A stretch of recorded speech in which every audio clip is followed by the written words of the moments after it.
Wrestling, more often than not, hurts.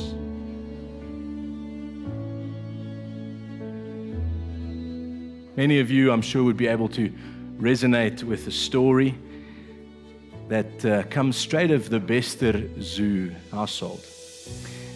A couple of years ago, Miguel and Ryan were going through a phase, that's my two oldest boys, where they would play wrestle most of the time, but this is where it would resonate. You know that if you have boys, then sometimes play wrestling becomes a little too much, and before long it ends up in tears, right? So Jackie and I had developed this sort of habit where we say to them, that's fine, you can wrestle, but if someone gets hurt, we don't want to hear about it. That's your problem, you deal with it, right? On this particular occasion, of course, the inevitable happened. And Miguel, the eldest, next minute starts screaming blue murder, right? It hurt your ears to hear the scream. And of course, he came running out to mommy and daddy, and we said, no. We said, if you get hurt, we don't want to hear about it. Now, don't judge me for my parenting, okay? I don't buy into gentle parenting. That's just the way it goes, okay? Anyway, long story short, the next morning, the boys wake up and we discover that Miguel has this big, swollen black ear from blood under the skin. And I tell that story, by the way, to my shame. But the point is that wrestling, more often than not, hurts, right? More often than not, it puts us into uncomfortable positions, challenging positions.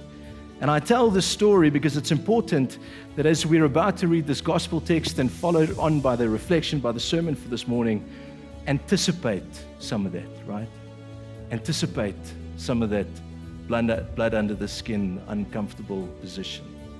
Perhaps we should begin by leveling the playing field, or the wrestling mat, if you will, right at the outset. By a show of hands, I know we're Presbyterian, so it doesn't come naturally, but try, right? By a show of hands, is there anyone here this morning who has never wrestled with God for anything? Perhaps, by the way, see, I asked that question so that we can keep our Presbyterian heritage intact and not put our hands up. Perhaps you had a child that was ill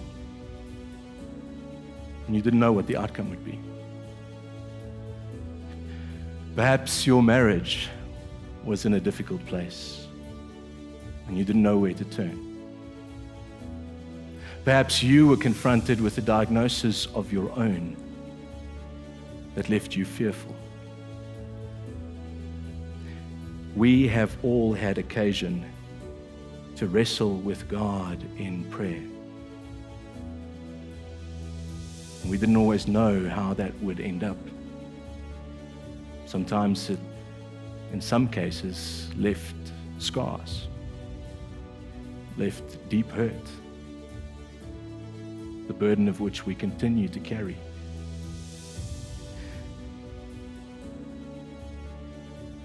But sadly, what is so often stereotypical of our wrestling with God is that it tends to revolve around self. Now, I'm not suggesting that that is not valid. It is. It's important. It's what we're invited to do. But I wonder, if I were to ask this morning, how many of us have wrestled with God as earnestly as we have with those things that touch close to home, our own children, our own marriages, our own diagnoses. How many of us have wrestled as earnestly with God for issues that don't necessarily affect us directly? Like on this World Food Day, the ongoing problem of food insecurity. The challenge that we are confronted with in and through these texts and on a day like this is to recognize that the invitation God issues us to wrestle with Him, as Jesus says, to pray and to not give up, is not the reserve of the things that affect us personally and individually. We live in an age where everything is about self. So much so that the problems that don't affect us almost get none of our attention in the same earnest way. And the invitation is for us to wrestle with God for those same things, for political stability, for greater food security, for less corruption. No, in fact, make that no corruption, right? These are things that should occupy our prayers, our earnest prayers, the type of prayers that we don't give up on, in the same way that we prayed when our children were sick, or when our marriages were going through difficult times, or whatever the case might be. For me, there is a wonderfully redeeming feature of the passage from Genesis chapter 32. Jacob is the one who wrestles with a man throughout the night. And he demands a blessing at the end. And the blessing given is a name change from Jacob to Israel.